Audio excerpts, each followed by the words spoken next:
I had wanted to start a senior spotlight for a senior dog second act, have their second act. And it's absolutely amazing what having, adopting somebody that needs you, it can change your whole life. Did you push record?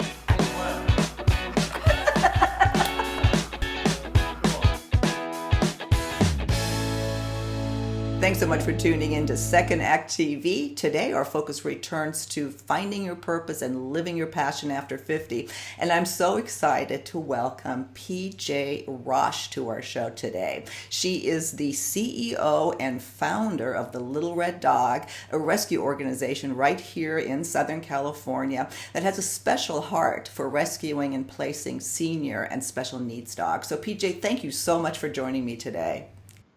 Thank you for having me. I'm happy to be here.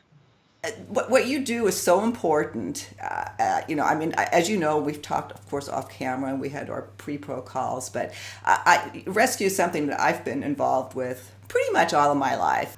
I discovered, just how much you get out of being involved with something like this. So I want you to talk to that. I want you to tell me, one, how you started this organization, and why now, after 50 in your second act, you are, this is, I believe, what your passion is and what you want to pursue. Definitely. Well, I think I talked to you earlier that I've been rescuing all my life. I just didn't really know it was called rescue. So I had read the book called The Lost Dogs, which was by a Sports Illustrated writer about the Michael Vick case. For dogfighting, if anybody doesn't know. And it just really tore at my heart because at the time I had my first pit bull, or there's not even such thing called a pit bull, but people know it that way. And so I had my first pitty, and I just realized how misunderstood that breed was and how abused they were. And I just wanted to do something. So we started the Little Red Dog, which paid homage to the Little Red Dog in that story. I searched and searched for years and decades of things that I wanted to do with my life, or a hobby, or something that, I could be passionate about. And when I realized it was under my nose all the time, because of course I've always had animals, and, we started the rescue, very humble beginnings. Our first volunteers were the kids and my husband and my in-laws. I think what makes it exciting or better when you're over 50, I am in that realm, is that you have more experience, you have more contacts, you have more patience. And so I think that has really helped me and helped us in this foray, because it is very exhausting. It is very trying sometimes. But as you pointed out, there's almost nothing I've been around that gives you the feeling of helping an animal, a dog. And they're always just so grateful, more grateful than I think even sometimes people when you help them. So exactly. And I think the purpose of our segment is twofold for me today. One, you and I really connected on we're just like so much on the same page. One, the whole Michael Vick incident was horrifying to me. I don't want to go into that. No, most people know, but it's just horrifying. But I had wanted to start a senior spotlight for a senior dog second act, have their second act, and why it is so beneficial and so rewarding to adopt a senior dog. It fits with so much of what we do on this channel, with relationships, with loneliness, with emotional health. And it's absolutely amazing what having, adopting somebody that needs you, it can change your whole life. It's true. And, it's funny, I get asked a lot, what's wrong with the dogs? And there's nothing wrong with a rescue dog. And frankly, the reason they end up homeless is usually because of the humans. They didn't want to train a dog. They didn't plan for medical costs, or they moved into a house or a home or apartment or whatever, and they knew that they had an animal, but they didn't secure a space that they could bring their animals. So there's nothing wrong with them. I mean, a lot of them do need a little training, or sometimes they do have some medical issues that are usually pretty easy to fix. But of course, we do all breeds and all ages and sizes, but the older dogs do really pull at my heartstrings. We were doing a spay and neuter clinic at the Orange County Animal Control. We were using their parking lot in February, and I met this girl, and she was 12 and had been overbred and dumped, and her name was Bella. and she had this huge growth on her back end. And I was like, oh, this is my dream dog. I mean, she's old, she has medical problems. Yes, sign me up. I need her. And that's just, because no one was going to come get her. No one was going to be looking for this dog. And we did take her in. She's an amazing girl. We, had the growth removed. And so she's got a great foster right now. And of course, we are looking for a forever home. But that's the kind of thing, like once you've met them and you've looked into their eyes and you just know that they're so happy and all they want to do is be with the human, maybe chase a ball, again, so there's nothing wrong. And seniors they have a lot of love to give, and dogs are the only animal in the world as a species that want to play until the day they die. So yeah, well, and that's one of the big misconceptions. I was going to ask you that. Let's talk about some of the misconceptions of adopting a senior dog. And one is that there's something wrong, or that they're not as active, et cetera, et cetera. Well, first of all, in my opinion, and nothing against puppies, I love puppies. Who doesn't love puppies? But I don't want any.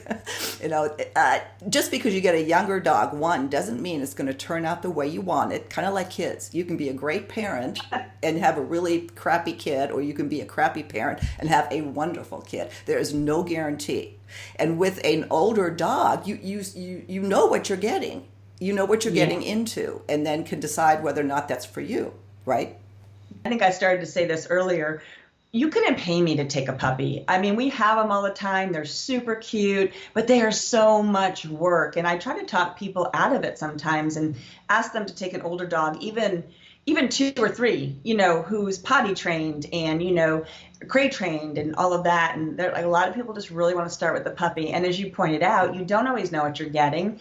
I've certainly gotten dogs back a year later because they didn't do the right training, or they didn't have the right energy level for the dog. So, well, I commend you for what you do. I know firsthand, what goes into all that. Like I said, I got so much out of it.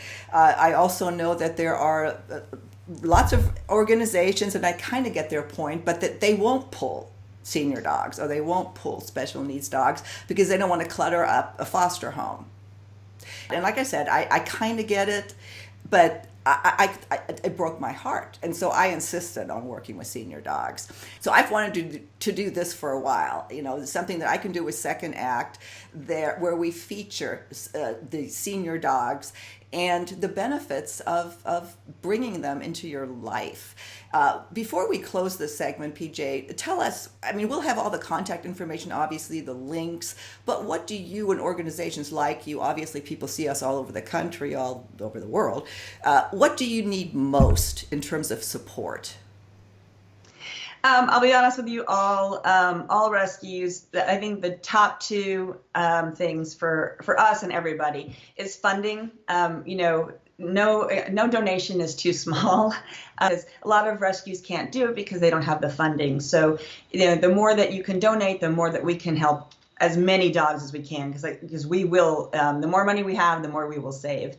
And then the other thing is fosters, and I commend you and thank you for taking the senior fosters. And you don't have to, if you want to be a foster, you don't have to take a senior if that, is not your deal.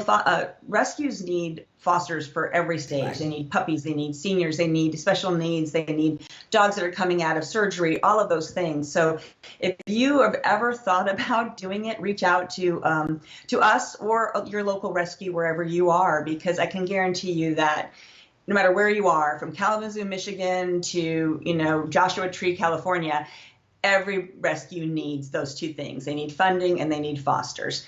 And I know a lot of people say, oh, but I don't want to give up the dog. And there are people who don't give up the dog. We call them foster failures. I'm a 3-time foster failure. I'm a terrible foster because I don't ever want to give up the dog. But then I have fosters who foster 200 dogs for us. Obviously not all at one time. It's over years. But they understand that if they give up the dog and that dog gets a great home, they can save another life. And so that's what I just really want people to know. And you'll find out, people say, oh, you're so wonderful for doing this. But it's one of the most selfish things you'll do because of how much you will get out of it. And I can say that firsthand. PJ, thank you so much for joining me today and on this first segment of our Senior Spotlights for adopting and rescuing senior dogs. We'll come back with you probably, I don't know, a couple times a month or so, and let people know about your dogs, as well as how to find organization like yours if they're not in Southern California. So again, is there anything else that you want to leave us with before I close today? No, again, thank you so much for giving us this opportunity, and I'm looking forward to doing some more segments. So thank you so much. Okay, well, we'll see you next time on Second Act TV. Bye-bye.